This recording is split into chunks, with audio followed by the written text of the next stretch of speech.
নমস্কাৰ। আজিৰ এই সেশনটোত কোনকেইটা বিষয়ৰ ওপৰত আমি কথা পাতিম প্ৰথমে এবাৰ জানি লওক যে আপকামিং এক্সামসমূহ কেতিয়া হ'ব পাৰে। আপোনালোকৰ কমেণ্ট মই পাই আছোঁ, বিশেষকৈ পাব্লিক হেল্থ ইঞ্জিনিয়াৰিং ডিপাৰ্টমেণ্ট আৰু ছইল কনজাৰ্ভেশ্যন জেই। ঠিক আছে, লগতে 2 নম্বৰতে document verification public health engineering department জেই। 3 নম্বৰতে আমি কথা পাতিম আপকামিং ভেকেঞ্চিজ, আৰু 4 নম্বৰতে কথা পাতিম আপোনালোকে যিবোৰ কাট অফ সুধি আছে কিমান যাব পাৰে, কিমানত ক্লিয়াৰ হ'ব পাৰে, সেইখিনি মই ক'বলৈ গৈ আছোঁ। ঠিক আছে, চ' প্ৰথমতে নিশ্চয় আপোনালোকে গম পাইছে যে পাব্লিক হেল্থ ইঞ্জিনিয়াৰিং ডিপাৰ্টমেণ্ট জেই ডকুমেণ্ট ভেৰিফিকেশ্যনৰ ডেট দিছে 22nd, 23rd, 24th জুনত।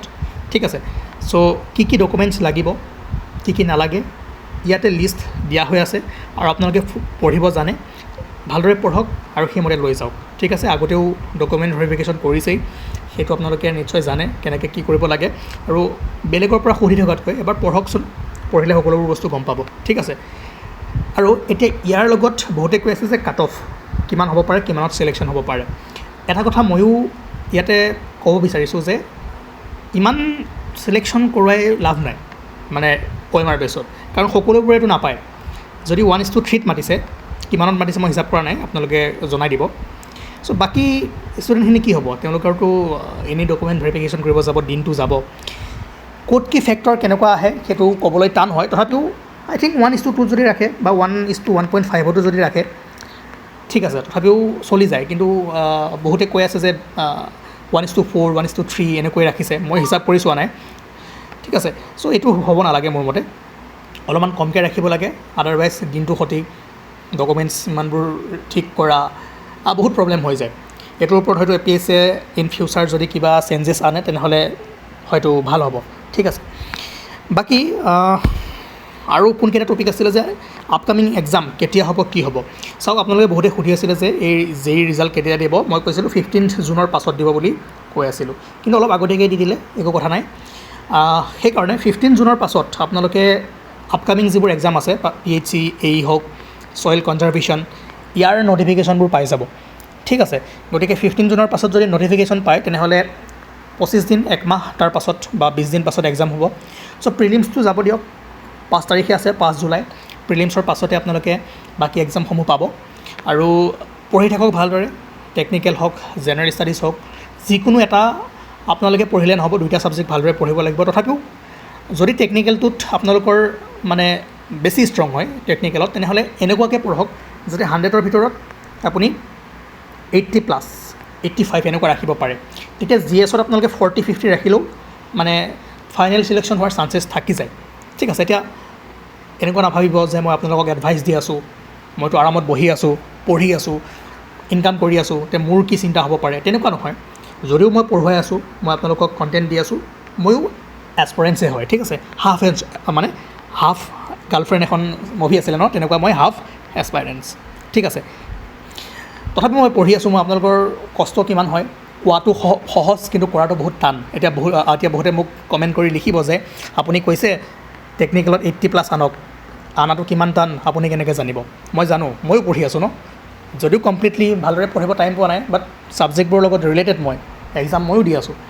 সেইকাৰণে যদি এইটো কৰিব পাৰে তেতিয়া জব পাব, যদি এইটো কৰিব নোৱাৰে জব নাপায়, চিম্পল কথা। ফাইনেল চিলেকশ্যন হ'বৰ কাৰণে এটা ভাল মাৰ্কছ লাগিব। ঠিক আছে, ৰিটেন ক্লিয়াৰ হৈ যাব পাৰে। এতিয়া ময়ো যিবোৰ পৰীক্ষা দিওঁ, মই টেকনিকেল পঢ়া নাই, GS মই পঢ়ুৱাই আছোঁ, ষ্টিল মই GSত বহুত ভাল মাৰ্কছ আহে। মই যদিও GS নিজে পঢ়া নাই, কিন্তু আপোনালোকক পঢ়ুৱাই আছোঁ, তথাপিও মোৰ এভৰি এক্সামত আপোনালোকে মোৰ মাৰ্কশ্বিট চাব পাৰে, মোৰ ৰোল নাম্বাৰ আছে, মোৰ পৰা হেৰি লৈ ল'ব পাৰে। GSত মোৰ ভাল মাৰ্কছ আহে, বাট টেকনিকেল মই পঢ়া নাই, মোৰ মাৰ্কছ অহা নাই। যদি মই পঢ়োঁ, মোৰ ভাল মাৰ্কছ আহিব। গতিকে মই এইটো এইকাৰণে ক'ব বিচাৰিছোঁ, যদি চাকৰি ল'ব মন আছে, জব ল'ব মন আছে, তেনেহ'লে ভালদৰে পঢ়িব লাগিব। আৰু যিবোৰ আপোনালোকে কমেণ্ট কৰি থাকে বা নিগেটিভ কমেণ্ট কৰে, কিবা এটা ক'লে, কিবা এটা এডভাইচ দিলে, বেয়াকৈ কয়, সেইবোৰ কিন্তু মোৰ একো নহয়, মোৰ একো লোকচান নাই। আপুনি বেয়াকৈ কমেণ্ট দিলেও, ভালকৈ কমেণ্ট দিলেও, বেয়াকৈ ক'লেও, ভালকৈ ক'লেও মই পইচা পাম, মোৰ ইনকাম হৈ থাকিব, মোৰ পঢ়াও হৈ থাকিব। চ' ভালদৰে পঢ়ক, ইয়াত আপোনাৰ নিজৰে লোকচান হৈ আছে আৰু বেলেগ ষ্টুডেণ্টবোৰ মিছলিড হৈ থাকে। গতিকে যিবোৰে মোৰ কথা বা মোৰ ছেশ্যনবোৰ ভালদৰে মন দি শুনে, তেওঁলোকে এই কথাখিনি মনত ৰাখিব যে টেকনিকেল, যিহেতু আপোনালোকে চিভিল ইঞ্জিনিয়াৰিং হওক, মেকানিকেল হওক বা নিজৰ যিটো ইঞ্জিনিয়াৰিং ছাবজেক্টছ আছে, তাত ভাল মাৰ্কছ আনিবলৈ ট্ৰাই কৰক, 80+ টাৰ্গেট কৰক। ঠিক আছে 80+ টাৰ্গেট কৰিলে আপোনালোকৰ 70, 75, 80+ ৰাখিব পাৰিলে বহুত ভাল হয়, তেতিয়া GS-খনৰ ওপৰত ইমান ডিপেণ্ডেণ্ট হ'ব নালাগে। ঠিক আছে, এইটো পঢ়িব লাগিব, কষ্ট কৰিব লাগিব, নিশ্চয় পাব, আৰু যিখিনি চিৰিয়াছ ষ্টুডেণ্ট আছে তেওঁলোকে নিশ্চয় পাব। ঠিক আছে, তাৰপাছত অ'কে নেক্সট আৰু কি বিষয়ৰ ওপৰত আমি কথা পাতিম বুলি ভাবিছিলোঁ। কাট অফ মই এইটোৱে কৈছোঁ, কাট অফ আপোনালোকে আগেই গম নাপায়, কাৰণ কোনে কিমান মাৰ্কছ পাইছে সেইটো মই আজিকালি এনালাইচিছ যিহেতু নকৰোঁ, ক'ৰবাত বেলেগত পাই যাব, সেইবোৰ ভালদৰে চাব, কাৰণ এইবোৰ কাম কৰিলে বহুত সময় লাগে। তথাপিও যদি ইণ্টাৰভিউ নাথাকে, ডকুমেণ্ট ভেৰিফিকেশ্যন থাকে, ইমান ষ্টুডেণ্ট মাতি মোৰ মতে লাভ নাই। বাকী ইণ্টাৰভিউবোৰত 1:5 বা 1:4 এনেকৈ মাতে, অলপমান কমকৈ মাতিলেও কোনো সমস্যা নাথাকে।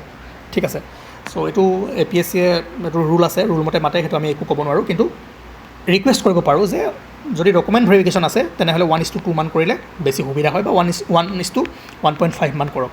ঠিক আছে, আৰু কিমান মাৰ্কছ পাইছে নিশ্চয় গম পাইছে, ডকুমেণ্ট ভেৰিফিকেশ্যনৰ পাছত গম পাব। মোৰ লগত ইমান ইনফৰ্মেশ্যন নাই, নিজৰ লগতে কথা পাতক আপোনালোকে কমেণ্ট ছেকশ্যনত, যদি বিচাৰে শ্বেয়াৰ কৰিবৰ কাৰণে কাৰ কিমান মাৰ্কছ আছে কৰিব পাৰে, সেইটো মই কমেণ্ট ছেকশ্যন খুলি দিম। ঠিক আছে, তাৰপাছত আপকামিং এক্সামবোৰ মই ক'লোঁ, প্ৰিলিমছৰ পাছত আপোনালোকৰ বেক টু বেক এক্সাম হ'ব, আৰু ইম্পৰ্টেণ্ট যিটো সকলোৱে ৱেইট কৰি আছিলে সেইটো হ'ল নিউ নটিফিকেশ্যন। ঠিক আছে, সেইটো কেতিয়া আহিব।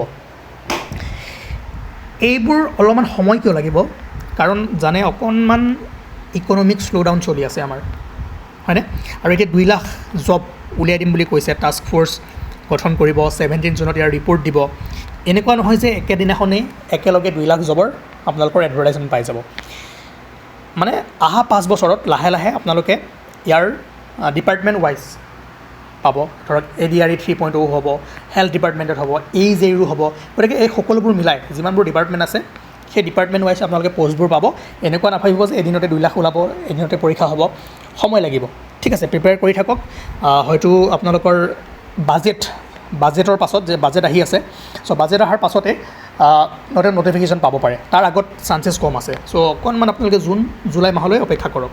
ঠিক আছে, মই কি ক'লোঁ বুজি পাইছে, আহিব। যিহেতু 2 লাখ উলিয়াম বুলি কৈছে, 2 লাখৰ মাজত থাকিব AJও থাকিব, মানে বহুখিনি থাকিব।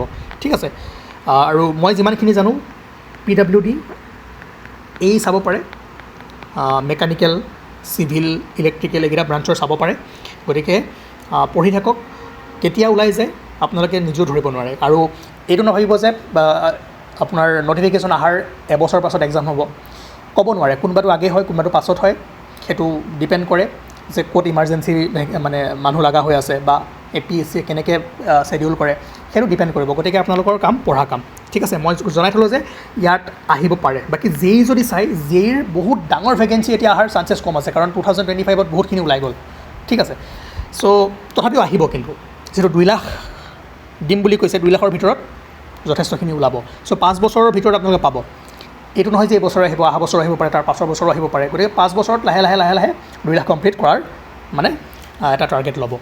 আজি মোৰ কথা ক'বলৈ অলপমান প্ৰব্লেম হৈ আছে, মই ভালদৰে মানে মুখখন কি ক'ম, মানে মেলিব পৰা নাই, এটা বিষ এটা হৈ আছে। একচুৱেলি কামোৰ খালোঁ উঠত, কিবা খাই থাকোঁতে, এইটো কোনোবাই নাম লোৱা বুলি কয়। চ' মই বহুত কষ্ট কৰি কথা কৈ আছোঁ, মই মানে এতিয়া বুজাব নোৱাৰিম, বাট ভাবক আৰু মানে নিজে ফিল কৰক যে মই কেনেকৈ কথা কৈ আছোঁ। তাৰপাছত আৰু কিহৰ ওপৰত মই ক'ম বুলি কৈছিলোঁ, য়েছ, গোটেইকেইটা আমি টপিক কমপ্লিট কৰিলোৱেই। বাকী জেনেৰেল ষ্টাডিজ মই আৰম্ভ কৰিম। আপোনালোকক কৈছোঁ মোৰ ছিষ্টেম বহুত বেয়া হৈ আছে, মই কৰিব পৰা নাই। এতিয়া চাওক, মই টেবলেটত এনেকৈ ৰেকৰ্ডিং কৰি আছোঁ কাৰণে দি আছোঁ, কিন্তু PPT হওক বা বাকী যিবোৰ বস্তু হওক সেইবোৰ লেপটপত কৰিব লাগে। লেপটপটো চলা নাই, মই এটা শ্বৰ্টছ বনাই পেলাই আপোনালোকক দেখাইছোঁৱে কি সমস্যা হৈ আছে। ঠিক হৈ যাব, বা 15 তাৰিখৰ পাছত বা নেক্সট মান্থত নতুন যদি ছিষ্টেম ল'ব লগা হয়, PC ল'ব লগা হয়, তেনেহ'লে মই ল'ম। কিন্তু এতিয়া যিখিনি মই মেটেৰিয়েলছ দিছোঁ আপ টু এপ্ৰিল আপডেটেড আছে।